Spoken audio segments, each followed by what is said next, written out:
Welcome to my channel. और जैसा मैंने आप लोगों को प्रॉमिस किया था कि यूपी टू यूएसए सीरीज में मैं बहुत अच्छी अच्छी और इंस्पायरिंग स्टोरी लेके आऊँगा। आज की स्टोरी बहुत ही इंस्पायरिंग है और एक सिंपल इंट्रो में बता दूं तो एक यूपी के गांव से चल के आईआईटी के टॉपर रह चुके, अमेरिका में अच्छी लाइफ जी रहे हैं, अभी जॉब कर रहे हैं। तो चलिए हम आपको इंट्रोड्यूस कराते हैं मिस्टर प्रेम मोहन जी से।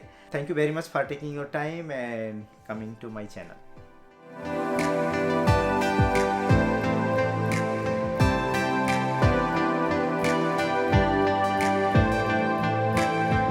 थैंक यू संतोष जी, आपने मुझे ये मौका दिया। इसके लिए ये इंस्पायरिंग स्टोरीज जो हैं आपकी, इस उद्देश्य के साथ कि बहुत सारे जो लोग हैं जो हमारी और आपकी जैसी सिचुएशन में अभी भी हैं और उन्हें इससे कुछ प्रेरणा मिलेगी, कुछ उत्साह मिलेगा, मोटिवेशन मिलेगी, वो भी हमारे जैसे कुछ कर पाएं। पहले आप बताइए कि आप यहाँ क्या करते हैं, आपकी जॉब क्या है और आपकी फैमिली में कौन कौन है। जी स्केलर एक कंपनी है बे एरिया में। यहाँ पर मैं सीनियर मैनेजर इंजीनियरिंग हूँ। तो इंजीनियरिंग मैनेजमेंट का काम करता हूँ मैं, सॉफ्टवेयर डेवलपमेंट। हमारी कंपनी क्लाउड सिक्योरिटी में है। मेजर कोई प्रोडक्ट बताइए क्लाउड सर्विस का जो आपकी कंपनी रन करती है। हमारी कंपनी क्लाउड कंपनी है, हम लोग कोई प्रोडक्ट बेचते नहीं, हम सर्विसेज प्रोवाइड करते हैं। ओके। तो ये बहुत बड़ी कंपनी है, आईपीओ है, इसका नैस्डैक में लिस्टिंग है। और तो जितने भी हमारे कस्टमर हैं वो उनको हम लोग सिर्फ सर्विसेज बेचते हैं। जैसे गूगल का या अमेज़न के क्लाउड्स हैं, ये तो सभी जानते ही होंगे। उसी तरीके से हम लोगों ने अपना क्लाउड बनाया है और उस क्लाउड पर हम अपनी सिक्योरिटी सर्विसेज रन करते हैं। ओके। और कस्टमर को हम सर्विसेज प्रोवाइड करते हैं। मेरी फैमिली में मेरी वाइफ है निशा, वो होम मेकर है, घर में रहती हैं, घर में काम करती हैं। मेरी बड़ी बेटी है, उसका नाम आकांक्षा है, आकांक्षा शुक्ला। और मेरा बेटा है, उसका नाम है अंश शुक्ला। तो एक बेटा एक बेटी, और यहाँ इमीडिएट फैमिली में तो हम 4 लोग और हैं। दोनों लोग जॉब में है अपने? हाँ, मेरी बेटी भी जॉब में है। वो भी एक health care software development company है, उसमें काम करती है। और मेरा बेटा भी सॉफ्टवेयर में ही है, वो एप्पल में काम कर रहा है इस वक्त। तो पूरी फैमिली कंप्यूटर साइंस है। हाँ मैं को छोड़ के। एक चीज बताइए कि आप कितने सालों से अमेरिका में हैं? 2000 जनवरी में आया था मैं यहाँ, 2000 जनवरी। और तब से हूँ तो लगभग 21 साल हो गए मुझको। सर अब चलते हैं कि आप इंडिया में कहाँ के रहने वाले हैं, उसके बारे में बताइए आप। इंडिया में मैं कानपुर का रहने वाला हूँ। एक्चुअली पहले तो एक बड़ा बड़ा जिला हुआ करता था, बड़ा डिस्ट्रिक्ट होता था, लेकिन बाद में कानपुर के 2 हिस्से हो गए। एक हो गया कानपुर शहर सिटी और दूसरा कानपुर देहात। अब मैं कानपुर देहात का रहने वाला कहता हूँ अपने आप को, क्योंकि मेरा गाँव है कानपुर शहर से करीब 35 किलोमीटर दूर साउथ की तरफ। तो मेरा घर परिवार, मेरे घर के और लोग अभी वहीं हैं गाँव में। और तो मैं वहीं का रहने वाला हूँ, वहीं पैदा हुआ, वहीं बड़ा हुआ। अब थोड़ा बताइए हमें कि आपकी जो प्राइमरी एजुकेशन या मिडिल स्कूल एजुकेशन कैसी हुई, क्या सिचुएशन थी फैमिली की, कैसे स्कूल में आप पढ़े हैं, इसके बारे में हमें थोड़ा बताइए। बताने के पहले मैं इतना जरूर कहूंगा कि आपका जो पहला वीडियो मैंने देखा था, हाँ, और उसमें जिस तरीके के आपने डिस्क्रिप्शन दिए थे अपने गांव के, अपने स्कूल के और वहाँ के वातावरण के, तो उनको देख करके, उनको सुन करके मुझे ऐसा लगा था कि जैसे मैं अपने ही गांव में बैठा खुद अपनी कहानी बता रहा हूँ। स्पेसिफिक में जाएं तो मेरा भी चड़वर छोटा सा गांव, वैसे जो बड़ा गांव है जिसको कस्बा कहते हैं अपने यहाँ पर, उसका नाम है त्रिवेदीनपुर। तो अर्ली पढ़ाई हमारा तो गांव बड़ा छोटा था, अभी भी छोटा ही है, करीब 60-70 घर होंगे, कुल मिला के 80 घर होंगे। और उस समय भी ऐसे ही था। तो गांव में तो कोई स्कूल था नहीं उस वक्त। गांव से करीब 1.5-2 किलोमीटर दूर पर एक स्कूल था। और बचपन में मैं स्कूल जाने में कोई इंटरेस्ट नहीं था मुझको। मैं जाना नहीं चाहता था स्कूल, भाग जाने का। जाते ही नहीं था, मतलब घर से ही नहीं जाता। तो हमारे एक मुंशी जी थे, पिताजी के दोस्त, वो दूसरा एक गांव है गोगू मऊ, करीब 2 किलोमीटर दूर पर, वहाँ एक छोटा सा स्कूल था और उसके वो थे प्रिंसिपल। तो वो ऐसे एक दिन मेरे घर आए और उन्होंने पिताजी से कहा कि ये क्या करता है हमारा लड़का ये। तो उन्होंने कहा इसको हमारे स्कूल भेजने लगो। तो फिर मैं उनके स्कूल जाने लगा, करीब 2 किलोमीटर दूर। कक्षा 1 कक्षा 2 मैंने शायद वहीं से पढ़ी। और इसके बाद फिर मैं सरवन खेड़ा में स्कूल, जो सरकारी स्कूल था, प्राइमरी स्कूल, उसमें आया।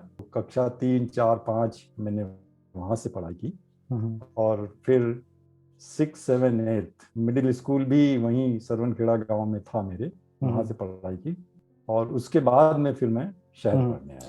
तो पढ़ने में आप तेज थे, ब्रिलियंट थे या भागने वाले थे, मारपीट करने वाले थे?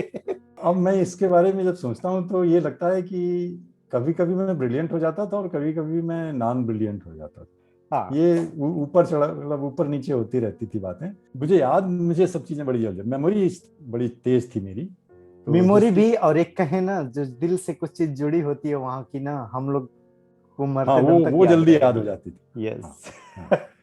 तो ये तो ही है, जिससे कनेक्टिविटी हो जाती है वो ऑब्वियसली माइंड में अपना इंप्रेशन बना लेती है। अब जाके पता चला है काफी चीजों में होशियार था, लेकिन मुझे याद है जब एक बार मैं क्लास 3 में था तो मैथ में 6 या 7 सवाल मेरे मुंशी जी ने दिए, मेरा उनमें से सिर्फ आधा सवाल सही हुआ। अपने गांव में स्कूल में होता था ना कि 4-5 जो बच्चे टॉप वाले होशियार होते माने हैं, जाते थे उनको अलग बैठाया जाता था मुंशी जी के पास में, और बाकी लोगों को इधर उधर बैठा दिया जाता था। मुंशी जी भी उनकी चिंता नहीं करते थे। और लेकिन वो जब इम्तहान हुआ और मेरा आधा नंबर आया तो फिर मुझे दूसरे लड़कों के साथ बैठा दिया गया।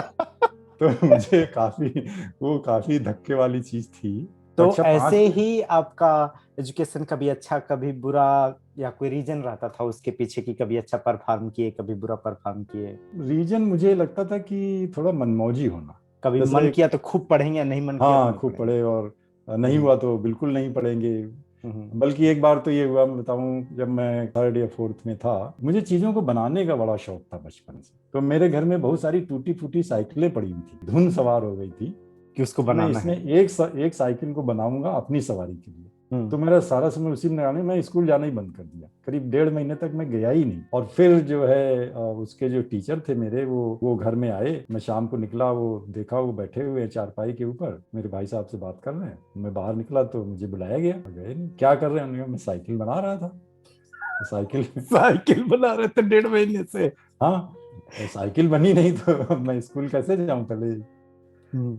तो खैर उसमें डांट वाट पड़ी और उन्होंने कहा कि भाई पढ़ाई लिखाई कर लो, साइकिल बाद में बन जाएगी, नहीं तो जिंदगी भर साइकिल ही बनाते रहोगे। और आपके फैमिली का क्या था? आपके पापा क्या करते थे, भाई बहन क्या करते थे जब आप पढ़ाई कर रहे थे तो उस टाइम पे? मेरे पिताजी सामाजिक व्यक्ति थे, काफी प्रतिष्ठा थी उनकी, लेकिन वो वैसे तो हम लोगों का पैतृक संपत्ति धन जो काम करना था वो किसानी था, खेत करना।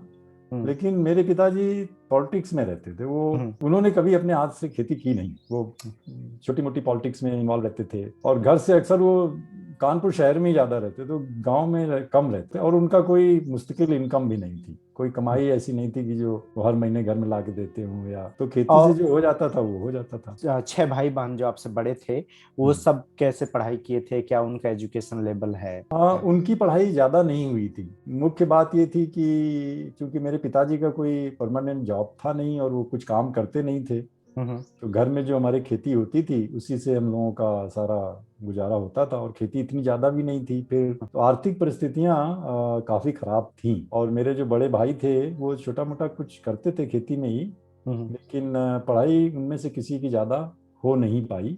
सिर्फ एक मेरे बड़े ब्रदर थे जो दूसरे नंबर के, उन्होंने किसी तरीके से आईटीआई में इलेक्ट्रिकल या कुछ ट्रेनिंग कर ली थी हाई स्कूल के बाद। तो उनको नौकरी मिल गई थी। और उस नौकरी से हमको बहुत फायदा हुआ। उस समय की नौकरी भी उनकी, जहाँ तक मुझे याद है, करीब यही 90 रुपए 100 रुपए महीने मिलते थे उनको। मेरा यही अगला क्वेश्चन था कि जब फाइनेंशियल सपोर्ट अच्छा नहीं था, कोई बहुत पढ़ा लिखा नहीं था, तो कौन आपको थोड़ा हेल्प किया इतना पढ़ने के लिए? तो डेफिनेटली आपके भाई साहब एक आगे आईटीआई करके, तो ये आपके लिए सपोर्ट हो गया। उसी समय आईआईटी कानपुर में, आईआईटी तो 1960 में बन चुकी थी। उनको क्या जॉब मिली थी आईआईटी में? वो इलेक्ट्रिकल मेंटेनेंस डिपार्टमेंट में थे। बड़े छोटे लेवल के कर्मचारी थे, वो क्लास 4 कर्मचारी के लेवल में थे, क्योंकि आईटीआई पास करके कोई बड़ी नौकरी तो मिल नहीं सकती है। आपको मोटिवेशन कहाँ से आया कि और आगे तक पढ़ाई करना है? को ये सारे रिसोर्सेज या जो जनरल इंफॉर्मेशन होती है मोटिवेशन के लिए, आगे पढ़ने के लिए, कहाँ से सब मिली? हमारे केस में थोड़ी इंटरेस्टिंग चीजें हुई। जब मैंने कक्षा 8 पास किया, बेंट ऑफ माइंड था वो साइंस और इंजीनियरिंग की तरफ था बचपन से ही। हालांकि अपने स्कूल में 8वीं क्लास तक, मिडिल स्कूल तक कोई साइंस तो पढ़ाई नहीं जाती थी। वो टाट पट्टी बनवाते थे और कृषि खेती पढ़ाते थे, ये सब करते थे। लेकिन कक्षा 8 में जब मैंने पास कर लिया, और स्कूल में, गांव के स्कूल में तो मैं फर्स्ट डिवीजन पास हुआ कक्षा 8 में, मेरे नंबर फर्स्ट डिवीजन आए, तेज वाली लिस्ट में चले गए। हाँ, तेज वाली लिस्ट में आए। लेकिन अब ये था कि अब आगे क्या करना है कुछ पता ही नहीं। मतलब तो हुआ ये, इसको कहते हैं संयोग। जो मुझे लग रहा है कि मनुष्य के, हर एक मनुष्य के जीवन में कुछ ऐसे संयोग बन जाते हैं जो बहुत ही सिंपल इवेंट्स होते हैं, लेकिन अगर उनको उनका इफेक्ट बहुत लंबा हो जाता है। हाँ। और ये एक लर्निंग है मेरे जीवन की कि हमेशा अवेयरनेस बनाए रखनी चाहिए और छोटी छोटी चीजों को इग्नोर नहीं करना चाहिए। कब कहाँ से अपॉर्चुनिटी मिल जाती है ये पता नहीं होता है। ये पता नहीं है। तो उस समय मेरे साथ ये हुआ, जो मेरा सौभाग्य था कि मेरे एक मौसी के लड़के थे जो शहर से, उनका संपर्क ज़्यादा था। तो ऐसे, लेकिन वो मुझे आए एक दिन और उन्होंने पूछा, मैंने बताया कि अब मैं क्या करूं। तो उन्होंने कहा कि कानपुर शहर में एक आरके मिशन स्कूल है, वहां जाकर के तुम पढ़ाई करो। ये नाम मैंने पहली बार सुना था, और पर मेरे दिमाग में ये बात जैसे घुस गई। तो अब मैंने घर वालों को कहना शुरू किया कि मैं आरके मिशन में पढ़ूंगा। अब वो कहीं आरके मिशन कहाँ है, ये मैंने कहा एक स्कूल है कानपुर में, पता करो कहाँ है। तो हमारे भाई साहब और सब लोगों ने पूछा लोगों से, भाई आरके मिशन क्या है, कहाँ है। फिर उनके कोई पहचान के मिले, वो उन्होंने कहा मैं वहाँ को जो स्वामी जी हैं उनको जानता हूँ, तो आप चलिए मेरे साथ, मैं कुछ कोशिश करता हूँ। पातीराम भट्ट जी थे, प्रिंसिपल थे, उनके पास गए। मैं, मेरे बड़े ब्रदर जो आईटी में जॉब कर रहे थे, और वो तीसरे व्यक्ति जो उनके मित्र थे, वो तीनों लोग, हम लोग गए प्रिंसिपल ऑफिस के सामने बैठे। और मैं गांव का व्यक्ति, पहली बार किसी शहर के स्कूल को देख रहा था कि शहर के स्कूल और गांव के स्कूल में तो जमीन आसमान का अंतर होता है। और वो स्कूल बहुत ही रिप्यूटेड स्कूल था। उसमें तो लोग जाने के अंदर, गेट में घुसने में लोगों को डर लगता था इतना। उसने अपना, हर एक स्कूल का एक प्रोफाइल होता है, तो उसने अपना ऐसा प्रोफाइल बना रखा था। भट्ट जी बड़े ही अच्छे व्यक्ति थे। उन्होंने हमको सिर्फ अंदर बुलाया और उन्होंने कहा एडमिशन तो मेरे यहाँ हो चुके हैं सारे, 9th क्लास में से भी 2-3 सीटें होती हैं। 6th से स्कूल है वो, तो 6वीं से जो लोग जाते हैं उन्हें, यही सब, मतलब 2-3 सीट थी मेरी 9th क्लास में, वो तो भर गई है। और उसमें टेस्ट होता है, जब हम टेस्ट लेते हैं फिर एडमिशन देते हैं। ऐसे टेस्ट भी हो चुका था, टेस्ट भी हो चुका था, वो सब पूरा भी हो चुका था। हाँ। तो बोले अब मैं एडमिशन कैसे दूं तुमको, अपना मार्कशीट दिखाओ। तो हमने उनको मार्कशीट दिखाई अपनी, उन्होंने देखी, बोला तुम क्या पढ़ना चाहते हो। तो मैंने कहा मैं तो साइंस पढ़ना चाहता हूँ। तो उन्होंने कहा कि अभी तक तो तुमने साइंस पढ़ी नहीं, इसमें तो साइंस कहीं लिखी नहीं तुम्हारे मार्कशीट में। अब देखिए, मैं पहली बार गांव से बाहर निकलकर किसी प्रिंसिपल से बात कर रहा हूँ, बिल्कुल, लेकिन पता नहीं क्या हुआ, कॉन्फिडेंस। हाँ, मुझे उस समय डर नहीं लगा। मैं बड़ा ही नेचुरल, और जैसा वो पूछते जाते थे, मैंने कहा पढ़ लूंगा। शायद मेरे बोलने के तरीके में उन्हें कुछ कॉन्फिडेंस नजर आया। जो बस मुझे इतना याद है कि उन्होंने पूछा कि तुम साइंस कैसे पढ़ोगे, अभी तक तो नहीं पढ़ी है। तो बस मेरे मुंह से यही निकला कि पढ़ लूंगा। तो उन्होंने पूछा कि अच्छा पढ़ लोगे तो फिर केमिस्ट्री की स्पेलिंग बताओ। तो आपके वीडियो में मैं केमिस्ट्री के बारे में काफी सुन चुका हूँ। नहीं, ये केमिस्ट्री की स्पेलिंग बहुत लोग पूछते हैं इन जनरल भी। अच्छा, किसी की इंग्लिश टेस्ट करना होता है तो बोलते अच्छा केमिस्ट्री की स्पेलिंग बताओ। हाँ। तो ये बहुत कॉमन है। अच्छा, हाँ, ये सही भी है, उसका एक ट्विस्ट है ना। ट्विस्ट तो है। अब देखिए, मैं तो कभी साइंस का नाम नहीं पढ़ा था, केमिस्ट्री तो और भी मुश्किल। और हमारे स्कूल में, गांव के स्कूल में अंग्रेजी कैसी पढ़ाई जाती है तो सभी अंग्रेजी को पता तो क्लास 6-7 से एबीसीडी शुरू होता था। एबीसीडी शुरू थी, वो भी जो गांव का कोई टीचर है उससे खुद जितनी अंग्रेजी आई थी उतनी तो मुझे पढ़ाएगा। तो मैंने उनको कोई स्पेलिंग बताई। केमिस्ट्री की तो नहीं होगी, लेकिन कुछ तो बताया मैंने, बता दिया आपने। कुछ बोला, और बिल्कुल निर्भीक होकर बोला मैंने। और देखिए कुछ यही है संयोग। यहाँ पर आदमी का, चाहे उसे आप भाग्य कह लें या कोई पुराने कर्म कह लें या किसी का आशीर्वाद समझ लें, या ये भी मैं कहूंगा कि आपकी डिटर्मिनेशन कितनी थी, आपकी कॉन्फिडेंस कितना था कि मुझे पढ़ना है इस स्कूल में बस। उन्होंने तुरंत बोला कि ठीक है, हम तुम्हारा एडमिशन कर देते हैं, और ये लो फॉर्म, इसको भर दो और वहां जाके पैसे जमा कर दो, और तुम्हारा एडमिशन हो गया। इसी को बोलते हैं कि जहां उम्मीद नहीं भी हो वहां भी प्रयास करना चाहिए, उम्मीद छोड़ना नहीं चाहिए। प्रयास करना चाहिए, और पूरे कॉन्फिडेंस से प्रयास करना चाहिए। उसमें रत्ती भर भी ये नहीं होना चाहिए कि होगा कि नहीं होगा। अगर वो बोले आपको कि क्या पढ़ लोगे साइंस, हम साइंस नहीं पढ़े, पता नहीं, पढ़ा तो नहीं हूँ बट ट्राई करूंगा, कुछ लोग बोलते हैं। आपने बोला हाँ पढ़ लूंगा मैं, तो वो हाँ आपके अंदर जज्बा था कि हाँ मैं कर लूंगा चाहे कितना भी टफ है। हाँ। अच्छा, वहां पर एक चीज और हुई जो मैं यहाँ पर मेंशन करना चाहता हूँ। बिल्कुल। जब मैं बाहर बैठा था उनके कमरे के बाहर बैठा हुआ था, हाँ इतना सो इट्स अच्छा स्कूल रियली था। मतलब टॉप स्कूल में है कि अगर यूपी की मेरिट लिस्ट में आ रहे हैं means that school is a really top class. Really top, हर साल 2 या 3 लोग आते थे, ऐसा भी नहीं कि कभी इक्का दुक्का आ जाता हो। तो मैं वो बोर्ड देख रहा था, और तो उसमें एक बोर्ड रखा हुआ था जिसमें टॉप 10 में जो लोग आते थे उनका नाम था, और एक दूसरा बोर्ड था जिसको 75% से ऊपर मार्क्स आते थे, भले ही उनकी पोजीशन ना आ पाती हो, लेकिन उनको नेशनल स्कॉलरशिप लिस्ट में गिना जाता था। और देख रहा था तो मेरे मन में ये एक अचानक से ख्याल आया, थॉट आया कि शायद मेरा भी नाम इस बोर्ड में लिखा हो तो कितना अच्छा रहे। खैर वो आया और चला गया। इसी को बोलते हैं ड्रीम बिग। हाँ, ये मेरा ये किसी किसी अच्छी चीज को देख करके कोई जो मोटिवेटर था वो हमारे लिए। हाँ, 9th क्लास में मैं वहाँ पढ़ने लगा जाके। शुरुआत में मुझे बड़ी दिक्कत हुई। मैंने केमिस्ट्री की तो किताब जो पहले 1-2 महीने में मुझे इतना रुचि थी उसमें, इतना इंटरेस्ट आता था वो किताब पढ़ करके, जैसे उस समय के बच्चों को 10, 14, 15 साल के बच्चों को उपन्यास पढ़ने में इंटरेस्ट आता है ना। तो अब मैंने तो समझ में आ रहा है लगभग कि आप साइकिल में 1.5 महीना क्यों लगाए थे क्योंकि आपका दिमागी ये सब मैकेनिकल फिजिक्स और साइंस वाला चल रहा था। तो हाँ। मैंने लगभग लगभग आधी से ज्यादा केमिस्ट्री की किताब वो पढ़ डाली। और फिजिक्स में लाइट का ये जो चैप्टर था वो मुझे बड़ा अच्छा लगा। तो ऐसे मेरी पढ़ाई होने लगी। और फिर 3 महीने के बाद में एक टेस्ट होता है स्कॉलरशिप का, जो शायद यूपी लेवल का होता है या मुझे नहीं मालूम। तो उसमें आरके मिशन से भी लोग जाते थे, 8-10 लोगों को उसमें भेजा गया। उसमें ओपन था कि जो भी जाना चाहे जा सकता है। तो मैंने भी अपना नाम लिखवाया उसमें कि मैं भी जाऊंगा। और उसमें मैथ, साइंस और लैंग्वेज 3 के टेस्ट होते थे। उस टेस्ट में, साइंस के टेस्ट में भी मुझको बड़े अच्छे नंबर आए, और उस स्कॉलरशिप में भी मेरा नाम आ गया। तो उसमें मुझे 10 रुपए महीने, याद है, 9th क्लास से मुझे स्कॉलरशिप किस ईयर में? मिली। 9th में, ये था 73 में। अंग्रेजी ऐसी सब्जेक्ट थी जो कि बड़ी परेशान किया उसे। क्योंकि गांव में न कोई बोलता था और नहीं पढ़ाया गया था। नहीं पढ़ाया गया था, बल्कि गांव में तो जैसे हम लोग गाय को कहते थे गऊ, दो को कहते थे दुई।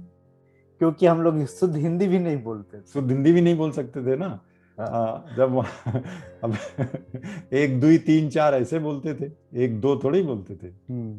सब जब आप गांव से गए और आरके मिशन का स्कूल ऑलरेडी बहुत टॉप स्कूल का था, तो जिसमें बच्चे भी बहुत टॉप फैमिली से और सब जगह से आ रहे होंगे, तो आपका वो कैसा एक्सपीरियंस था वहां पे? सोशल स्ट्रगल क्या थी, या सोशल स्ट्रगल? हाँ, एडॉप्ट करने का इन्वायरमेंट? सोशल स्ट्रगल बहुत ज्यादा था। सोशल स्ट्रगल तो इतना था कि मैं क्या बताऊं। क्लास में मैं बैठा था तो बड़ी मुश्किल से कुछ लोगों से इंटरेक्शन हो पाता था, क्योंकि उन लोगों के बोलने का, बैठने का, उनके फाइनेंशियल पोजीशंस का, और उन सब चीज़ों से बड़ा मुश्किल था तालमेल। तो वो लोग ना मुझे अपने में मिला पाते थे और ना मैं उनमें मिल पाता था। वैसे भी 13-14 ईयर में, अब यहाँ आकर के मुझे पता चला है कि उस समय वो एडोलसेंस की एज होती है, उस समय तो ये सब मालूम नहीं था। यहाँ आकर के सारी चीजें। हाँ, मेरा क्वेश्चन इसलिए था कि कई बार क्या होता है कि जब गांव के लड़के इस तरह जाते हैं तो वो इक्वली ब्रिलियंट होते हैं, बट ये सोशल प्रेशर में कई बार वो डिस्करेज्ड हो जाते हैं, या हाँ, बहुत सारे लोग इस तरह हो जाते हैं। तो आपके ऊपर क्या असर पड़ा, या कुछ असर पड़ा तो आपने उसको कैसे ओवरकम किया? हाँ, मुश्किल बहुत हुई। कुल मिलाकर करीब 35-36 स्टूडेंट्स थे मेरी क्लास में। उसमें से सिर्फ एक स्टूडेंट के साथ मेरी दोस्ती हो पाई। बाकी 2 स्टूडेंट ऐसे थे जो जिनका कि बाद में यूपी में पोजीशन आई, वो भी उसी सेक्शन में थे, मेरे ही सेक्शन में थे। तो देखिए, अब ऑब्वियसली टीचर्स उन्हीं को ज़्यादा प्रेफर करते थे, उन्हीं के साथ ज़्यादा इंटरेक्शन करते थे। और मैं तो क्योंकि बोलने में भी बड़ी तकलीफ थी मुझको, तो बोलता भी नहीं था ज़्यादा क्लास में, सिर्फ सुनता ही रहता था। एक स्टूडेंट था जो मेरे ही जैसा था, लगभग पढ़ने लिखने में उतना होशियार नहीं था, लेकिन अदरवाइज थोड़ा सा मेरे जैसा था। तो उससे मेरी तालमेल हुई, उसी से मेरी दोस्ती हुई, और उसी के साथ में बैठता था।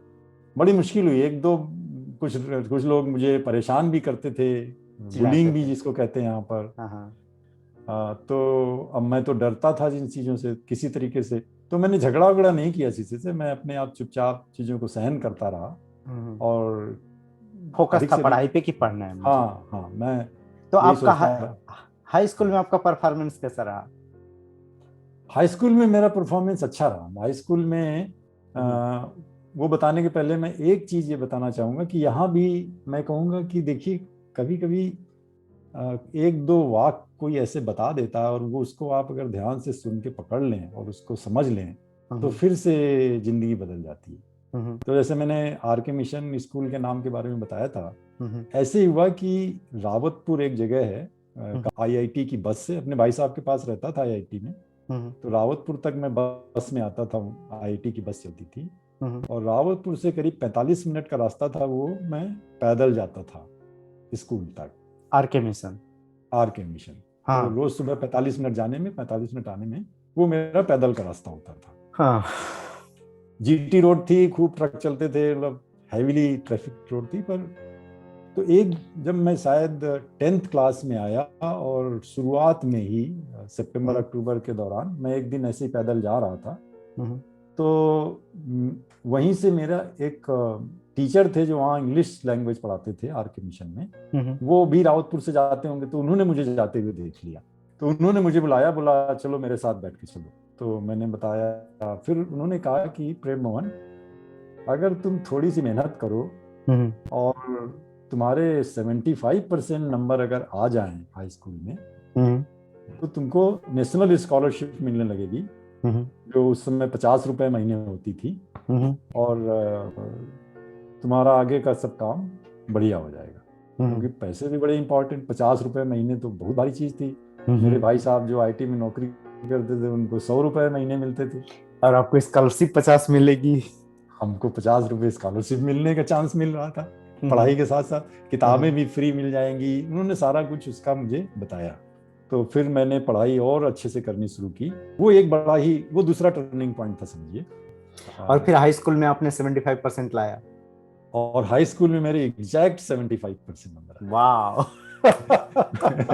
पूरे 500 में 375 नंबर आए मेरे, उसमें मैथ्स में और साइंस में और संस्कृत में। मैं यहाँ पे यही कहना चाहूंगा, एक हम लोग प्रोवर्ब बोलते हैं कि खोजी को भगवान मिलते हैं। अगर आप हमेशा उस खोज में लगे हो तो कुछ भी आपको मिल सकती है। और दूसरा चीज आपने एक बोला कि आपको छोटी छोटी चीजें इग्नोर नहीं करना चाहिए। कब कहाँ से कौन पर्सन क्या बोल दे और उससे क्या आपके लाइफ में चेंज हो सकता है, वो कितना इम्पोर्टेंट है। आर के मिशन का नाम आपके रिलेटिव के यहाँ से आना, या फिर 75% वाला जो ये पॉइंट है, तो ये सब आप एकदम लगे हुए थे कि नहीं, छोड़ना नहीं है। हाँ। और इनको मैं अगर यहाँ की अब बिजनेस लैंग्वेज में बोलूँ, यहाँ जो हम लोगों ने आकर सीखा है, तो ये इसको जैसे कह सकते हैं टारगेट फिक्सिंग। जब तक आप अपना एक टारगेट नहीं फिक्स करेंगे, तब तक उसके लिए प्लान नहीं बनाएंगे, उसके लिए मोटिवेशन नहीं होगा, बाकी सारी चीज़ें उससे अलाइन नहीं होगी, आप पढ़ाई करते जाएंगे लेकिन उनका फोकस नहीं होगा। अपने समझ में नहीं था ये सारी चीज़ें और ये मालूम भी नहीं था, तो ये समझिए इन लोगों ने मुझे एक टारगेट दिया, हाँ, और जिसको मैंने पकड़ा। तो हाई स्कूल वहीं से कंप्लीट किया, आर के मिशन से, इंटरमीडिएट भी वहीं से कंप्लीट किया? ऐसा नहीं हुआ, आर के मिशन सिर्फ हाई स्कूल तक ही पढ़ाई करवाता है। इंटरमीडिएट के बाद जो करियर पाथ चूज करना होता है, वो सब बहुत डिफिकल्ट होता है और बहुत इंपॉर्टेंट होता है हम लोग की पूरी लाइफ के लिए। तो उस कैसे डिसाइड किया आपने, किन किन लोगों ने मोटिवेशन दिया, या कुछ इंस्पायरिंग इवेंट अगेन हुआ आपके साथ जो हेल्प किया? हाँ, ये भी बड़ा इंटरेस्टिंग है और इसमें थोड़ी सी लंबी हो सकती है बातचीत, क्योंकि इंटरमीडिएट में जब मैं आया तो देखिए मजे की बात कि हम लोगों के अंदर, गांव के लोग जो हैं, वो कितना उनके अंदर इग्नोरेंस होता है, कितनी उनके अंदर जानकारी की कमी होती है। मेरे भाई साहब आईआईटी में जॉब करते थे, मैं वहाँ रहता था उनके साथ और वहीं से आर के मिशन पढ़ने जाता था, लेकिन मुझे ये नहीं पता था कि आईआईटी में होता क्या है। कई लोगों से पूछता था कि इतना बड़ा है, इसमें होता क्या है, क्योंकि ना इसमें कहीं मुझे धुआं निकलता दिखाई पड़ता है, वो चिमनी जैसे मिलें होती हैं बड़ी बड़ी, तो वहाँ इसमें होता क्या है, मुझे ये पता ही मतलब नहीं था कि आईआईटी क्या है, स्कूल क्या है या है कंपनी है या इंडस्ट्री है, क्या है ये नहीं पता था नहीं मुझे। मालूम था। और हाँ। तो मैं किसी से पूछता था कि यहाँ होता क्या, लोग तो यहाँ पढ़ाई होती है। हम्म। तो मैं ये समझ नहीं पाता था कि इतनी बड़ी जगह में पढ़ाई क्या होती होगी। ये मेरी समझ के बाहर की चीज थी, और हम्म। ना मुझे कोई ये बताने वाला था कि यहाँ क्या होता है। देखिए, चिराग तले अंधेरा की बात हुई ना। अब मैं तो जब मैं बीएनएसडी इंटर कॉलेज में आया, तब वहां मुझे जाकर पता चला कि अच्छा, यहाँ के बाद में आईआईटी में लोग पढ़ने जाते हैं 12वीं के बाद, कुछ लोग बात करने में। तब मुझे थोड़ा सा ये अंदाजा लगा कि हमारे क्लास के बहुत सारे लोग वो आईआईटी की तैयारी की बात करते थे, और उसके तो फिर मैं उनकी बात सुन करके मुझे भी लगा, और मैंने भी आईआईटी में जाने की तो आपने तैयारी अपने करनी। भाई साहब से पूछा नहीं कि ये आईआईटी क्या होता है, आप यहाँ पे काम कर रहे हैं, इसके बारे में कुछ बताइए। उन्हें उन्हें भी उतना ही मालूम था कि यहाँ पढ़ाई होती है, लेकिन क्या पढ़ाई होती है, कैसे पढ़ाई होती है, उनको भी वहाँ नहीं लोग, पता था। हाँ, कहाँ से लोग पढ़ने आते हैं, उनके अंदर क्या खास बात होती है, वो हमारे घर के बच्चे उसमें जा सकते हैं कि नहीं जा सकते, ये सब उन्हें कुछ पता नहीं था। हाँ, उसमें उसमें थोड़ी सी ट्विस्ट ये है कि मैं तैयारी तो कर रहा था, लेकिन हाफ हार्टेड था। और जेई का इम्तहान हुआ 12th क्लास में, तो मेरा उसमें सिलेक्शन नहीं हुआ। मेरी क्लास से 7-8 लोगों का सिलेक्शन हुआ। तो अब आईआईटी में सिलेक्शन नहीं हो पाया, तो क्या किया जाए। फिर किसी ने बताया कि HBTI, एक दूसरा इंजीनियरिंग कॉलेज, तो मेरे घर के लोगों ने कहा कि ठीक है भाई, अगर तुम्हें इंजीनियरिंग पढ़नी है, HBTI में ट्राई करो, यहाँ तुम्हारे मार्क्स अच्छे हैं तो यहाँ एडमिशन हो जाएगा। और HBTI में मेरा एडमिशन हो गया। फिर ये हुआ कि जब मैं HBTI में पढ़ने गया, तो HBTI भी बड़ा एरिस्टोक्रेटिक कॉलेज था वो। तो वहाँ जब मैं गया, पहले दिन से ही मैं बिल्कुल आउट ऑफ द प्लेस था। मुझे वहाँ के लोग, वहाँ का एनवायरनमेंट, वहाँ की पढ़ाई लिखाई, मतलब कुछ समझ में नहीं आती थी। तो मैं वहाँ पर करीब 1 महीने गया, और मुझे कुछ समझ में नहीं आया कि यहाँ पर क्या फिजिक्स पढ़ाई जा रही है, क्या केमिस्ट्री पढ़ाई जा रही है। तो इतने अच्छे इंटरमीडिएट में नंबर आने के बावजूद भी HBTI में मैं 0 था। एक तो मैं सोचता था मैं बड़ा अजीब आदमी हूँ, सारे लोग दुनिया से आकर आईआईटी में पढ़ने आते हैं, मैं एचबी और मैं आईआईटी में रहता हूँ और HBTI में पढ़ने आता हूँ। ये तो ये बड़ा अजीब सा किस्सा चल रहा है यहाँ पर। HBTI जाना छोड़ दिया। ओके। और तैयारी शुरू कर दिया आईआईटी जेई की। हाँ, तैयारी करने की ये सोच लिया कि अब मुझे यहाँ नहीं पढ़ना है और कुछ भी करना है। अच्छा। तो अब घर में तो मैं कह नहीं सकता था कि मैं नहीं जाऊंगा, हाँ। क्योंकि घर के लोग तो बड़ी मुश्किल से पैसे वैसे इकट्ठा करके एडमिशन कराया था। अब मैं घर से जाता था, और HBTI के साथ में ही बहुत बड़ी चंद्रशेखर आजाद एग्रीकल्चरल यूनिवर्सिटी है कानपुर की, तो मैं अपना जाके वहीं समय गुजारता था। आप बिना घर वालों को बताए इंजीनियरिंग कॉलेज जाना छोड़ दिया, आजाद यूनिवर्सिटी के कैंपस में जाके खेतों में जो भी खाली जगह रहती थी हाँ, वहां जाके बैठ के आईआईटी की तैयारी करना शुरू कर वहाँ तैयारी नहीं करते थे। अभी हाँ। वहां जाकर के मैं ये सोचता था कि मैं करूं क्या, करूं क्या। ओके। करूं क्या। यहाँ का पढ़ाई करने का कोई माहौल मेरे बस का नहीं है। यहाँ तो मैं पक्का फेल हो जाऊंगा, कोई पास होने की उम्मीद ही नहीं। तो और आईटी में तो एडमिशन हुआ नहीं, तो मैं करूं क्या, और घर को बता नहीं सकता। तो मैं सुबह जाता था, उसके गार्डन में बैठता था, इधर उधर करता था, और बस सोच में डूबा रहता था कि मैं करूं क्या। जैसे जैसे अंधकार छा गया हो ना सामने। हाँ, आपकी स्टोरी रियली इंस्पायरिंग है, इंटरेस्टिंग है। और ये चीज ये भी बताती है कि आपको सेल्फ और जो आत्म मंथन बोलते हैं वो भी करना बहुत जरूरी है। और आगे बताइए। कंप्रोमाइजिंग नेचर नहीं था कि अब हम ठीक है, एडमिशन हो गया है, पिताजी ने पैसे लगा दिए घर लोगों ने बड़ी मुश्किल से, तो चलो और कंप्रोमाइज करके करते अब हैं। कुछ करके कर ही लेते हैं।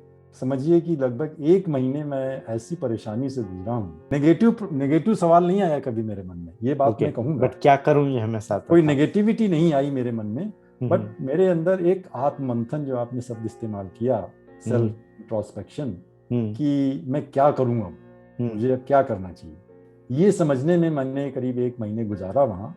और घर में किसी को कुछ पता नहीं था उस समय। तो ये होता है ना कि सवाल पूछना बड़ा जरूरी है। सही सवाल अगर आप पूछ लें और उसका सही तरीके से, बिना किसी कहते हैं प्रिटेंड किए हुए, सही जवाब खोज लें, तो उससे बड़ी कोई चीज कुछ नहीं है। उससे बड़ी कोई चीज लाइफ वही। चेंजिंग मोमेंट होता है। हाँ, तो फिर मेरे मन में ये सवाल आया कि हाई स्कूल में मेरे अच्छे नंबर थे, मुझे स्कॉलरशिप मिली, इंटरमीडिएट में मेरे इतने अच्छे नंबर थे, जिन लोगों का आईटी में सिलेक्शन हो गया है लगभग उन्हीं के बराबर थे, और भी जो लोग यहाँ आए हैं उनके भी वैसे ही हैं। तो ऐसा कौन सा कारण है कि मेरा सिलेक्शन नहीं हो पाया? उस कारण को मैं ट्रुथफुली खोजने लगा, बिल्कुल पूरी ऑनेस्टी के साथ उस कारण को मैंने खोजना शुरू किया। खोजते खोजते मुझे ये पता चला कि ऐसी क्या कमी रह गई जो मैं आईआईटी में मेरा सिलेक्शन नहीं हुआ, और उसके कमी का मुझे पता भी चल गया। क्या था आंसर बताना चाहेंगे? तो जिस तरीके के टारगेट और जो कमिटमेंट मैंने पहली एक दो बार किए थे, जो मैंने बताए, उस तरह का मेरा टारगेट फिक्सिंग और वो कमिटमेंट मेरी उस तैयारी में नहीं था। और जब ये मुझे लगा, फिर मेरे अंदर का जो कॉन्फिडेंस था जो एकदम जीरो हो गया था या नेगेटिव हो गया था, फिर मुझे ऐसा लगा अरे इतना तो बड़ा आसान है, हर जगह में ब्रेक किया हूँ, इसको भी ब्रेक कर सकता हूँ। हाँ। तो मुझे इतना अपने अंदर कॉन्फिडेंस अपने आप पैदा हो गया। जिस वक्त मुझे उस सवाल का सही जवाब मिला, उसी वक्त मेरे मन में इतना कॉन्फिडेंस पैदा हुआ, अगर मैं अपनी इस कमी को दूर कर लूं तो फिर आईआईटी में सिलेक्शन होने से मुझे कोई नहीं रोक सकता। और फिर आपने घर पे बताया कि आप आईआईटी की तैयारी करने जा रहे हैं, कॉलेज छोड़ दिए या तैयारी भी चोरी चोरी किया? अब मैंने घर में फिर भी नहीं बताया। अब मैंने चेंज किया ये पैटर्न कि अब मैं घर से निकलता था तो मैं उसी वक्त से बिल्कुल एज यूजुअल एचबीटीआई जाने के लिए निकलता था, लेकिन बस में ना बैठ करके मैं सीधे आईआईटी की लाइब्रेरी में जाता था। और भाई साहब आपके वहां काम कर रहे हैं, उनसे चोरी चोरी? हाँ, उनको भी नहीं मालूम। मैं आईआईटी लाइब्रेरी जाता था, और आईआईटी की लाइब्रेरी में मैंने एक अपना शेड्यूल बनाया, एक क्योंकि टारगेट फिक्स हो गया। तो और आईआईटी की लाइब्रेरी का एक्सेस आपको था? हाँ, उस समय जो भी कैंपस में लोग रहते थे वो लोग जा सकते थे। हाँ, आईआईटी की लाइब्रेरी और आईआईटी का जो कैंपस था वो बहुत ही ओपन कैंपस था। 8-9 बजे से लेकर शाम को 6-7 बजे तक मैं वहाँ लाइब्रेरी में पढ़ता था। पढ़ने का मैंने एक बहुत ही स्पेसिफिक तरीका निकाला, अपनी कमियों को जानते हुए कि मुझे अंदर क्या कमियां हैं और मुझे उनसे कैसे दूर करना है। उसके तरीके से मैंने एक पढ़ने का पैटर्न बनाया। रिलीजियसली कोई चीज करते हैं, उस तरीके से मैंने उस पैटर्न को फॉलो करना शुरू किया। और लगभग ये करते हुए जब 1 महीना बीत गया, तब मेरे भाई साहब को कहीं से पता चला कि ये जो तुम्हारे भाई हैं ये तो लाइब्रेरी में बैठे रहते हैं। तब उन्होंने मुझसे पूछा कि तुम लाइब्रेरी में क्यों बैठे रहते हो पिछले 1 महीने से? तब मैंने उनको बताया कि मैंने एचबीटीआई जाना छोड़ दिया। उनका क्या रिएक्शन था? उनका रिएक्शन वही था जो कि आप उम्मीद कर सकते हैं। उन्होंने कहा तुम बहुत बड़े बेवकूफ हो, इतने सारे लोगों को एचबीटीआई में एडमिशन के लिए परेशान होते घूमते रहते हैं, तुम्हें वहाँ एडमिशन मिल गया है और तुम वहाँ छोड़ के यहाँ बैठे हुए हो। आईटी में तो तुम एक बार दे चुके हो, अभी दोबारा होगा इसकी क्या गारंटी, नहीं हुआ तो क्या करोगे? तो इस बात को लेकर घर में खूब बवाल हुआ, खूब बवाल हुआ। बट आपके ऊपर उसका कोई असर नहीं पड़ा। और मैंने ये निश्चित कर लिया था कि अब अगर मैं पढ़ाई करूंगा तो आईआईटी में ही करूंगा, अदरवाइज पढ़ाई ही नहीं करूंगा। वाह। मुझे अपने अंदर से इतना कॉन्फिडेंस था कि अगर मैंने अपने तरीके से ये प्रिपरेशन की तो कोई मुझे आईटी में एडमिशन होने से नहीं रोक सकता। इस तरह का मेरे अंदर वो कॉन्फिडेंस मालूम नहीं कहाँ से आ गया था। तो बवाल इतना बड़ा कि मैंने कहा ठीक है, अगर ऐसी बात है तो मैं पढ़ाई छोड़ रहा हूँ, मैं जा रहा हूँ अपने गांव, और अब मैं गांव में जाकर के खेती करूँगा। और ये कह करके मैं एक दिन गांव चला गया। गांव में जाकर के मैंने कहा पढ़ाई तो करनी नहीं, लेकिन अब डिटर्मिनेशन ये हो गया था कि अब मुझे जो भी काम करना है वो बेस्ट करना है। तो मैंने कहा ठीक है, अब मुझे खेती करनी है तो मैं अब ऐसी खेती करूँगा जो शायद कोई अभी नहीं तक किया किसी ने न की हो। और फिर मैंने खेती पर अपना ध्यान लगाना शुरू कर दिया। आपकी स्टोरी में बहुत ट्विस्ट है। लेकिन आईआईटी में पढ़ने का जो तरीका मैंने अपने आप से खोजा था, उसी तरीके को मैंने कहा मैं खेतों में अप्लाई करूंगा। एक टारगेट बना के उसको सिस्टमेटिक तरीके से करने का जो है, गांव के कामों को, खेती कामों को उस तरीके से समझना शुरू किया। ये चला लगभग 20-25 दिन, महीने भर शायद चला हो। 1 महीने के बाद मेरे बड़े भाई आए, गांव आए, और उन्होंने मुझसे कहा कि ठीक है, अब अगर तुम्हारा आईटी में ही पढ़ने का मन है तो चलो, अब तुम आईटी की ही तैयारी करो। लेकिन ये जिद और हट थी एक ऐसे काम के लिए थी। हुआ ये था कि मैं एक बड़ी सी चिट्ठी मेरे पिताजी वैसे तो कुछ नहीं करते थे वो, लेकिन विद्वान व्यक्ति थे, बहुत ही समझदार और विद्वान व्यक्ति थे। 12-14 पन्ने की एक चिट्ठी लिखकर छोड़ आया था आने के पहले। आपने 12-14 पन्ने की चिट्ठी लिखी थी पापा के नाम पे? आईटी से आने, मतलब गांव आने से पहले मैं उनको ये एक 12-14 पन्ने की एक अच्छी सी पत्र चिट्ठी लिख करके और उनके जहाँ वो रहते थे वहां छोड़ के आ गया था। और उसमें यही लिखा होगा कि अब एक बार जिंदगी मिली है, अगर आईटी में पढ़ाई इस जीवन में नहीं कर पाया तो पता नहीं फिर दोबारा आदमी का जीवन कब मिले। तो ये लाइफ टाइम अपॉर्चुनिटी है मेरे लिए, तो एक बार अगर मुझे ट्राई करने का मौका मिले तो अच्छा है। तो चिट्ठी भी शायद मिली होगी, पढ़ा गया होगा, उसका कुछ असर पड़ा होगा। फिर पापा और भाई सब लोग मिलके डिसाइड किए होंगे। हाँ। तो वाह, रियली फिल्मी स्टाइल है आपकी मूवी। और मानना पड़ेगा आपके जिद को, आपके कॉन्फिडेंस को, आपके डिटर्मिनेशन को, रियली दिल से सैल्यूट करता हूँ। अब ऐसे ही हुआ। तो फिर भाई आया, मैं संतोष भाई फिर आया मैं, और फिर मैंने अपनी पढ़ाई को उसी तरीके से जारी किया दोबारा से। मेरा तरीका ये था कि मुझे लगा कि मैंने बहुत सारी किताबें पढ़ी हैं, इधर कबाब पढ़ा, तो मैंने कहा ऐसे काम नहीं चलेगा। मैंने अपने टाइम को बहुत ही अच्छे से इफेक्टिव यूज किया। और जब आप वापस आए आईआईटी लाइब्रेरी में तैयारी करने के लिए, तो एक्स्ट्रा कोचिंग वगैरह लिया था या जस्ट लाइब्रेरी में सेल्फ एजुकेशन किया था, और कितने दिन किया था? नहीं, कोचिंग तो नहीं लिया था मैंने। उसके दो कारण थे कि उस समय ज़्यादा कोचिंग अवेलेबल भी नहीं थी। एक अग्रवाल क्लासेस कोचिंग होती थी उस समय में, अब पता नहीं है कि नहीं है। वो लोग करेस्पॉन्डेंस से भी कोचिंग करते थे, लेकिन उनकी फीस थी 300 रुपए पूरे कोर्स की। वो मेरे बस की नहीं थी, ना मेरे घर में किसी के बस की थी, तो वो बिल्कुल आउट ऑफ क्वेश्चन था। मैंने कोचिंग नहीं की। और बुक्स के बारे में मैंने बताया कि फिजिक्स की एक किताब मैंने सेलेक्ट की, केमिस्ट्री की एक किताब सेलेक्ट की, और मैथमेटिक्स की तो कई सारी चीजें होती हैं, अलजेब्रा भी है, तो सबकी एक सिलेक्ट किया। आपको एग्जाम देने में और सब तैयारी करने में कितना टाइम स्पेंड किया था आपने? ये तो एचबीटीआई का सारा काम होने में, गांव जाने में, वापस आने में, इन सब झगड़े फसाद में 3 महीने तो निकल ही गए होंगे। तो अक्टूबर से सच में तैयारी करनी शुरू की थी। और एग्जाम कब दिया?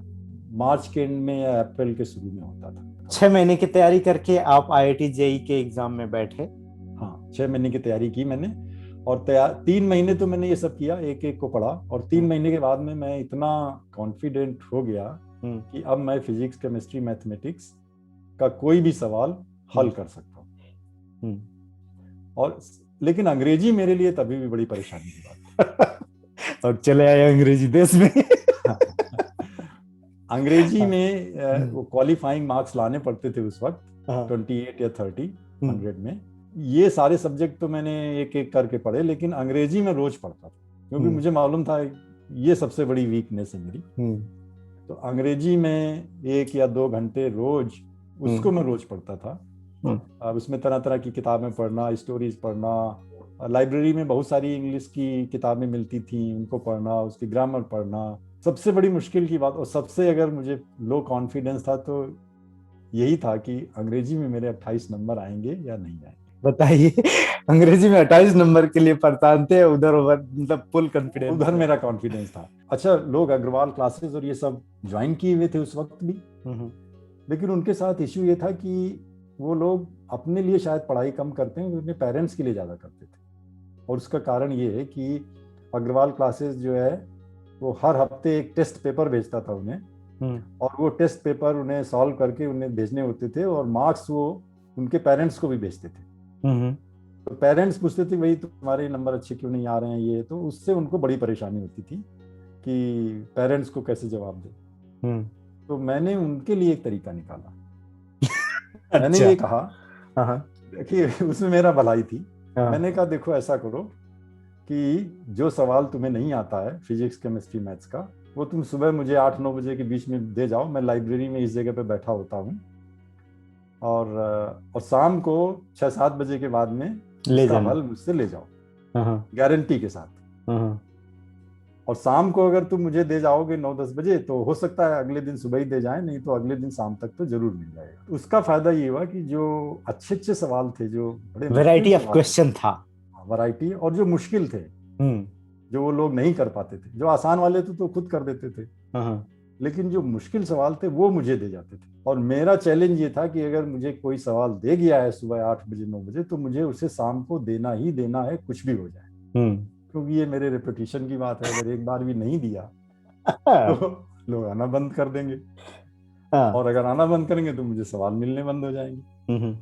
तो अब मैं कुछ भी करके, तो इस तरीके से रोज मैथ्स के, फिजिक्स के, केमिस्ट्री के 3-3, 4-4 बहुत ही बेस्ट क्वालिटी के सवाल वो मेरे पास आने लगे। 3-4 महीने की ये जो रेगुलर तैयारी थी, उसके बाद मेरी ये तैयारी का सिर्फ एक ही तरीका था कि रोज 10-12 सवाल जो फिजिक्स, केमिस्ट्री, मैथ्स के ये लोग मुझे दे जाते थे, मैं शाम तक हल करके उनको दे देता था।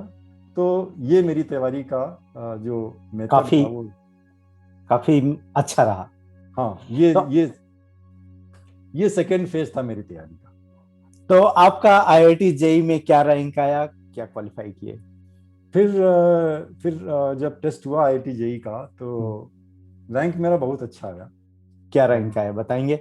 रैंक मेरा 66 था, all India 66, all India rank 66 था।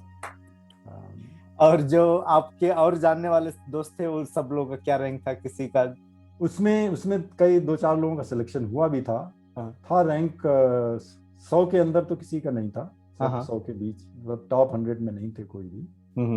2-3 लोगों का सिलेक्शन हुआ भी था। और बताया ना कि देखिए, फिर वही बात आ गई कि आप कितनी ऑनेस्टी से और कितनी डिटर्मिनेशन से अपना काम पढ़ रहे हैं। अगर आप अपने माता पिता के लिए पढ़ रहे हैं कि उनको खुश रखना है, तो यहाँ तो एक कहानी मुझे याद आ रही है कि 3 इडियट में से 2 इडियट तो नहीं, बट अकेले आप इडियट थे कि आप माता पिता के लिए नहीं, आप एकदम फुल डिटर्मिनेशन और जिद की वजह से पढ़ रहे थे। जैसे उसमें वो हर जगह आमिर खान फ्रिज खोल के छोड़ देता है, आप 1.5 महीने साइकिल बनाने में लगे हुए थे। तो आप सही कहें कि एक जो उसमें दिखाया 3 इडियट का, आप तो एकदम रणछोड़दार छाछड़ वाला आपका एकदम पूरा है कहानी। नहीं पता नहीं उससे कंपेयर नहीं कर रहा हूँ, बट हाँ, जो जिद आपके अंदर है और ऑनेस्टली कि नहीं ये मुझे पढ़ना है, मेरी दिल से होनी चाहिए कि मुझे इंजीनियर बनना है, तो मम्मी पापा के लिए नहीं बनना है।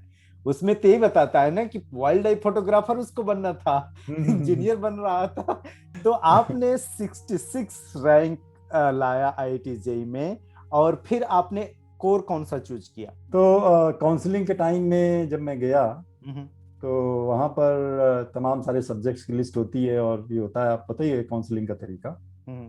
वहाँ पर एक सब्जेक्ट था कंप्यूटर साइंस। वो आईआईटी कानपुर में पहली बार, इंडिया में पहली बार वो सब्जेक्ट अंडर ग्रेजुएट लेवल पर इंट्रोड्यूस किया गया था आईआईटी कानपुर ने। पहले वहाँ पर इलेक्ट्रिकल इंजीनियरिंग के साथ इंटीग्रेटेड कोर्स होता था कंप्यूटर साइंस का, एमटेक का, बट सेपरेट कंप्यूटर साइंस का अंडरग्रेड कोर्स नहीं था।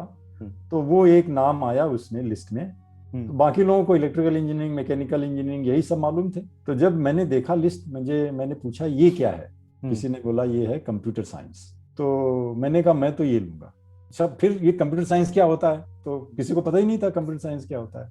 78 में कंप्यूटर साइंस कितने लोगों को मालूम? हाँ, लोग कहने नहीं, इलेक्ट्रिकल इंजीनियरिंग ले लो, बड़ी अच्छी नौकरी मिलती है, टॉप में रहता है, टॉप में वही था उसके पहले। और आप टॉप रैंकर होल्डर थे, तो आपके तो मैं कुछ भी ले सकता था, कुछ भी मिल जाएगा। मैं जो भी सिलेक्ट करता मिल जाता मुझे। तो मैंने कहा मैं तो कंप्यूटर साइंस पढ़ूंगा, क्या होता है मुझे नहीं मालूम, किसी को नहीं मालूम, लेकिन मैं तो यही पढ़ूंगा क्योंकि ये कुछ नाम मुझे अच्छा लग रहा है। कोई ज्यादा परेशानी नहीं हुई क्योंकि कुछ नहीं मालूम था। तो आपने 4 ईयर, उस टाइम पे भी 4 इयर्स का बैचलर होता था? उस समय 5 साल का था। ओह, उसमें 5 साल का था। ओके। तो 78 to 83 में फिर मैंने उसको पूरा किया। तो आपका ईमेल उसी टाइम पे बनाए हैं क्या, याहू वाला 83? हाँ, 83 वहीं से आ रहा है। तो कंप्लीट किया है 1983 में, इसी नाम से आपका याहू का ईमेल आईडी। ये नंबर वहीं से आ रहा है। बहुत सारे लोग डेट ऑफ बर्थ से कंफ्यूज कर जाते होंगे। हाँ, मुझे थोड़ा सा आइडिया था, तो मुझे लगा डेट ऑफ बर्थ तो नहीं है। तो वहाँ की आईआईटी की कोई इंटरेस्टिंग स्टोरी या इंस्पायरिंग स्टोरी शेयर करना चाहेंगे? हाँ, आईआईटी की कई सारी हैं, लेकिन 2 मैं करना चाहूंगा। एक तो ये कि जब मैं जेईई का टेस्ट दे रहा था, और वो मैं स्पेसिफिकली शेयर करना चाहता हूँ कि शायद उसमें भी एक रीजन है लोगों को समझने का।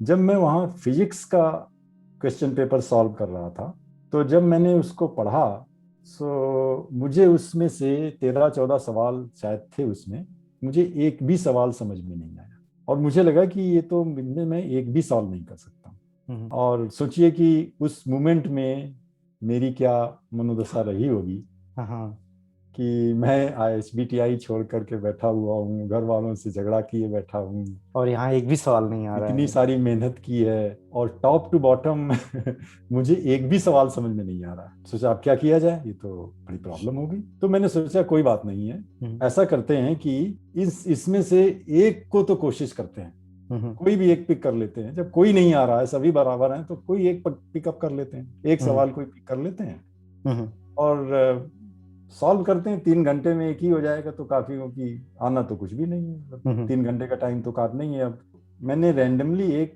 क्वेश्चन उसमें पिक किया और वो सवाल कुछ ऐसा था, मुझे अभी भी याद, क्योंकि बड़ा ही शॉकिंग मोमेंट था वो मेरे लिए।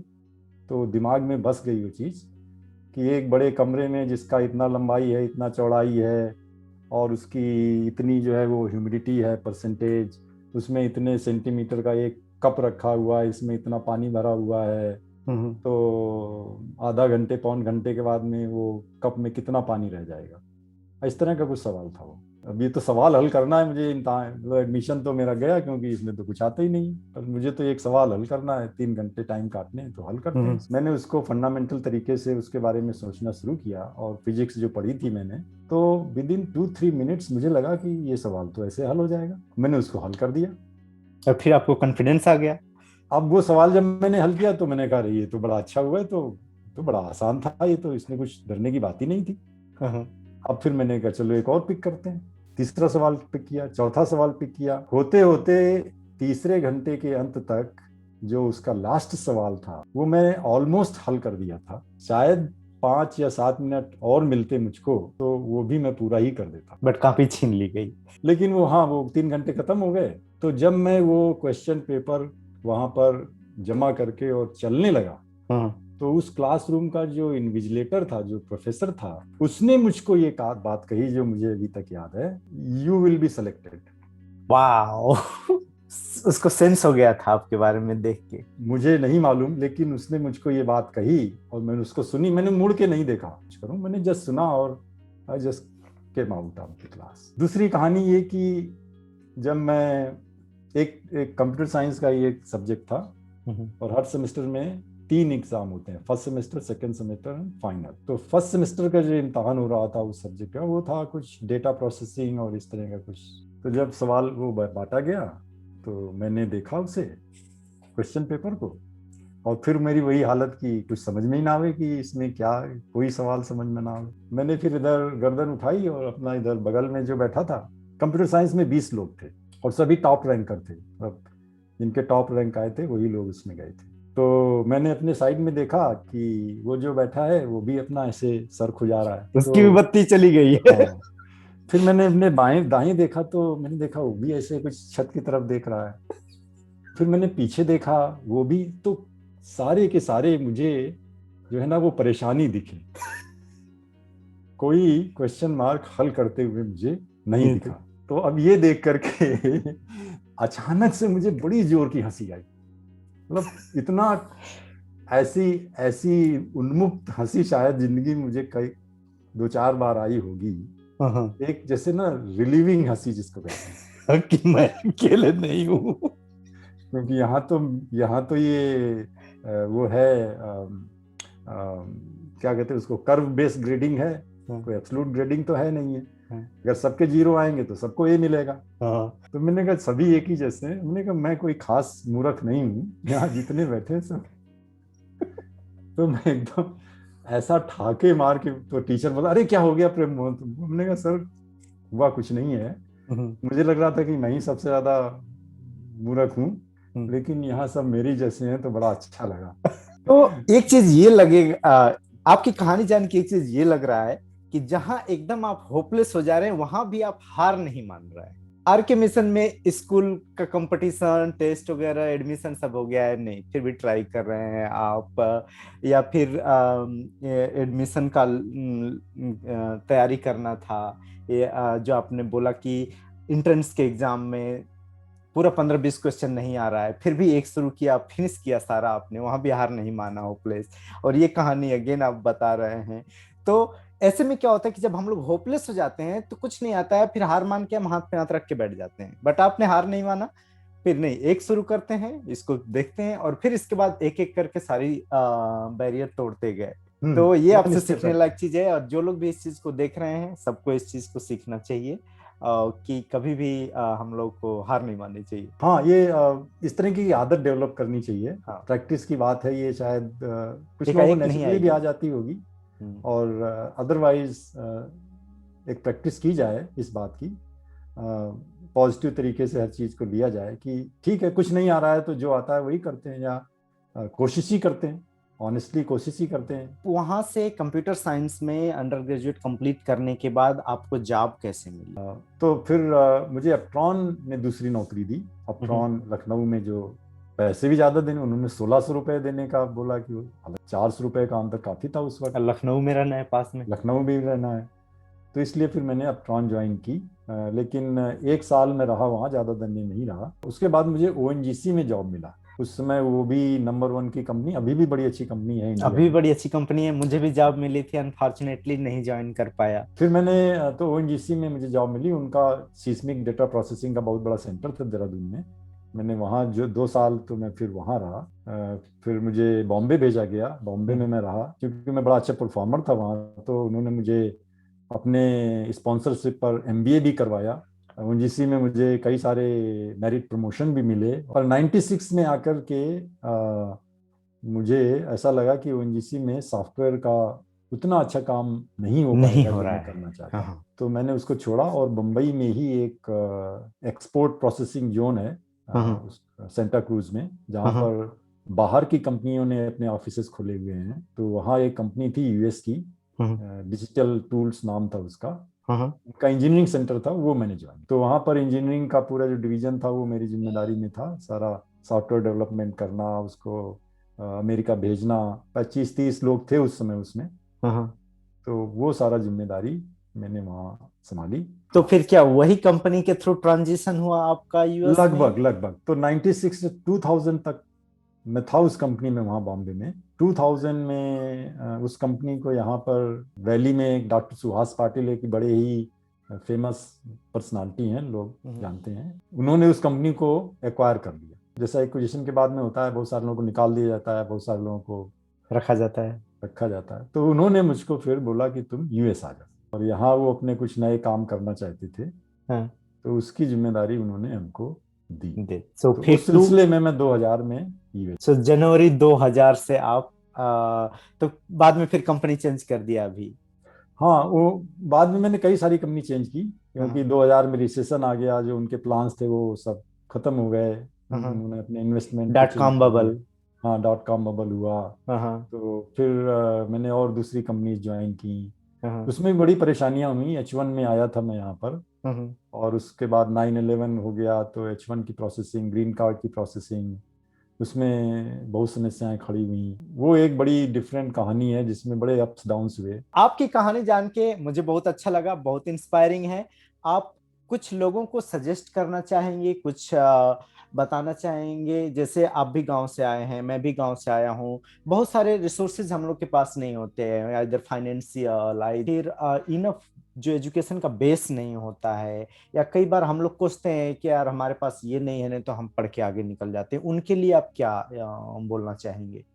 ऐसा मुझे ऐसा लगता नहीं कि मैंने कुछ बहुत बड़ा काम किया है। फिर भी ये कहूँगा कि गांव के जो हम लोग हैं, उनके साथ ये सारी समस्याएं आती हैं। लेकिन सबसे बड़ी एक जो पर्सनल प्रॉब्लम होती है, वो होती है लैक ऑफ सेल्फ कॉन्फिडेंस, जिसकी वजह से हम लोग दबे छुपे से रहते हैं, अपने आप को एसर्ट नहीं कर पाते हैं, और हम लोग शायद हेल्प मांगने में अपने आप को थोड़ा सा शर्मिंदगी महसूस करते हैं। अगर मुझे कोई कुछ चीजें बताने आता है, कहने आता है, तो शायद उसे हमें सुनना चाहिए। जैसा कि गाइडेंस लेना लोगों से, और अपने आप से जा करके लोगों को अप्रोच करना कि भाई मुझे ये परेशानी है और क्या मुझे कुछ हो हेल्प सकता है, चाहिए। मुझे हेल्प चाहिए। तो बहुत सारे लोग हैं जो उस काम के लिए आगे। मैं इसलिए कह रहा हूँ कि यहाँ आने के बाद मैंने कई लोगों को कई सारी चीज़ें बताने की और हेल्प करने की कोशिश की है मेरा अपने नेक्स्ट गांव में ही। क्वेश्चन है वो, नहीं मेरा नेक्स्ट हम्म, क्वेश्चन है। अच्छा अच्छा, हाँ। और दूसरी चीज़ें जो मैंने अपनी अनुभव हैं हमारे, कि कभी कोई एक वाक्य आपको कह देता है, आप ठीक से उसको सुन लेते हैं, हम्म। उसका कितना इफेक्ट होता है। इंट्रोस्पेक्शन, ट्रुथफुल, सही सवाल पूछना।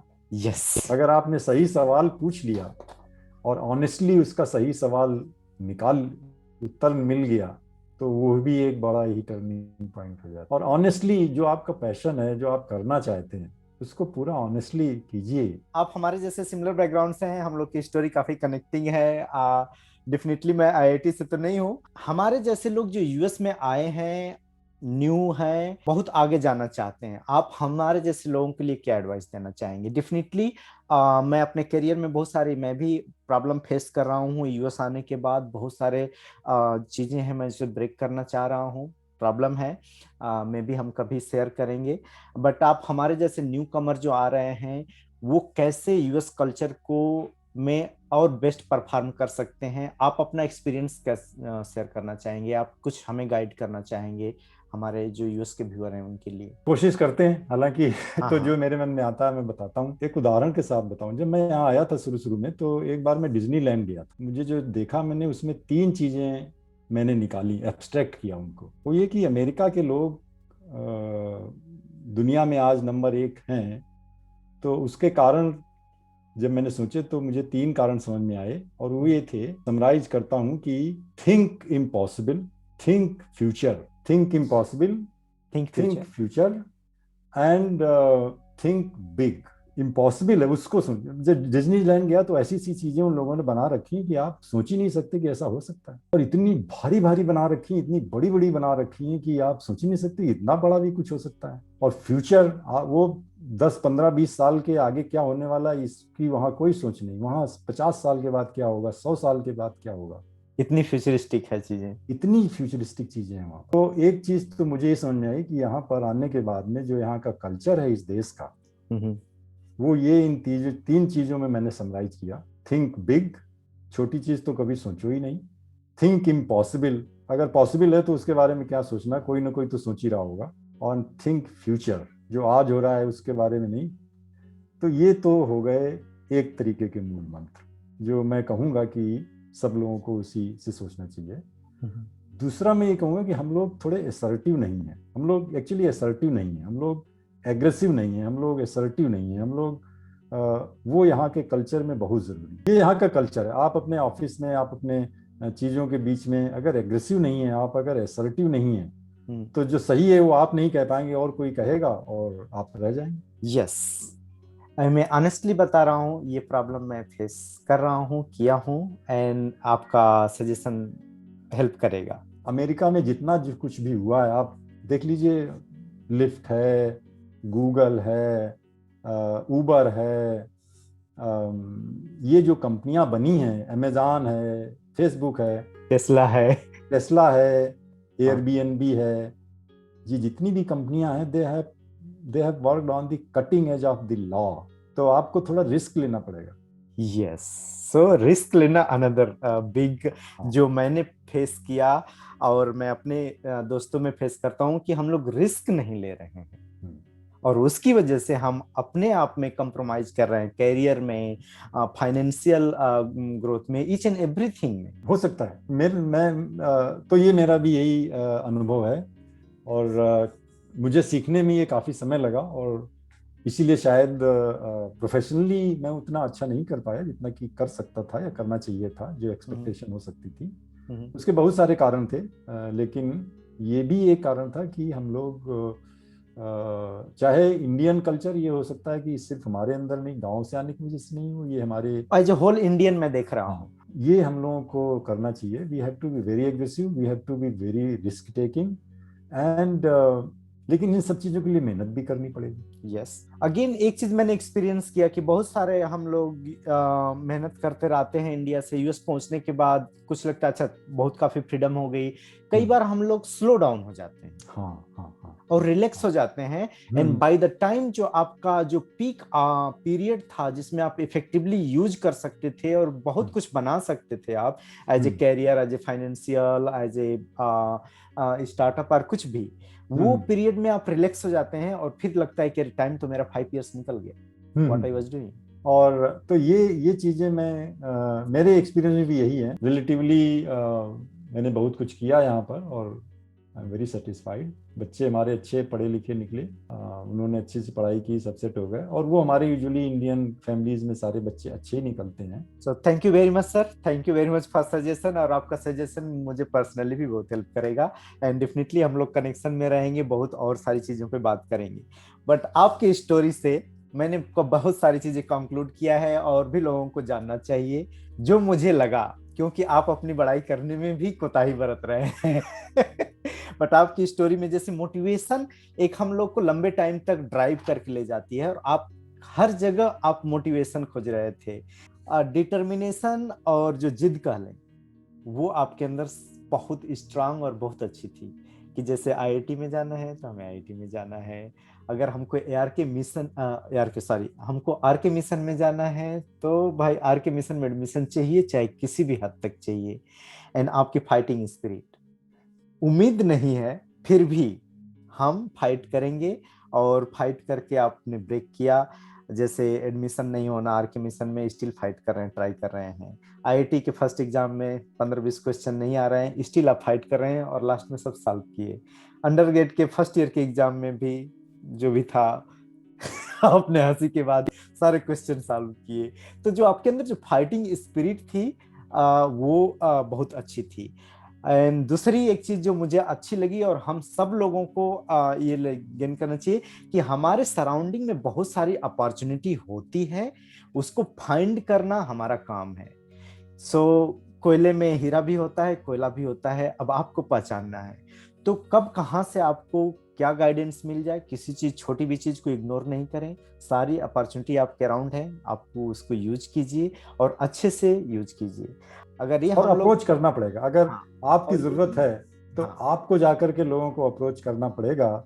एक चीज मुझे पर्सनली जो अच्छा लगा कि जब फैमिली फाइट हुई आपकी कि अब नहीं पढ़ाई कर रहे हैं आप, तो घर भेज दिए, आप झगड़ा करके आप घर चले आए, बट स्टिल आपने होप नहीं छोड़ा था। वो 15 पन्ने का जो लेटर आपने पापा को लिखा था कि जिंदगी एक मिली है, मुझे एक बार ट्राई करना चाहिए, मुझे आईआईटी में पढ़ना है, तो वो भी बहुत इंस्पायरिंग चीज है कि आप वहां पे होप नहीं छोड़े या घर वालों से झगड़ा करके कहीं छोड़ के गए नहीं, स्टिल उनको आप कितना अच्छे से लेटर लिखे हैं, अब घर आके स्टिल आप खेती में भी बेस्ट करने की कोशिश कर रहे हैं। तो ये सी चीजें सीखने लायक है और हम लोग को अपनी लाइफ में इम्प्लीमेंट करनी चाहिए। And thank you very much, आपने बहुत अच्छी चीजें शेयर किया है। एंड जितने लोग भी देख रहे हैं, ये वीडियो काफी लंबी हो गई है, बट दिल से बताऊं ये रियली वर्थ इट है। ऐसी सारी स्टोरी कभी कभी मिलती है, और जब हम लोग और देखना वर्थ इट रहता है कि 1 घंटे हमने स्पेंड किया तो काफी कुछ सीखा है। संतोष जी, मैं ये कहूँगा कि आपका जो ये प्रयास है, ये मेरी जैसी स्टोरीज और बहुत सारे हैं, मैं खुद कई सारे लोगों को जानता हूँ जो और भी मुश्किल परिस्थितियों से गुजरे हैं, आगे बढ़े हैं, बहुत अच्छा काम किया उन्होंने। मैं तो आपके वीडियो से इंस्पायर हुआ हूँ, सच बात तो ये है। इसी तरह हम लोग कनेक्ट हुए हैं, बस really thank you very much. जितना हमारी वीडियो से लोग इंस्पायर होते हैं, उनके कमेंट और मैसेज से हम भी उतना इंस्पायर होते हैं। आपका मैसेज आया, मैं रियली इंस्पायर्ड हुआ, फिर आपको कॉल किया, बात हुई और we are here. San Francisco आने की उम्मीद ज्यादा है, आऊंगा तो जरूर मिलेगा, ये मेरा प्रॉमिस। हाँ, और समय निकाल कर आइएगा, इनफ समय 2-1 दिन का, वही तो अमेरिका में नहीं है।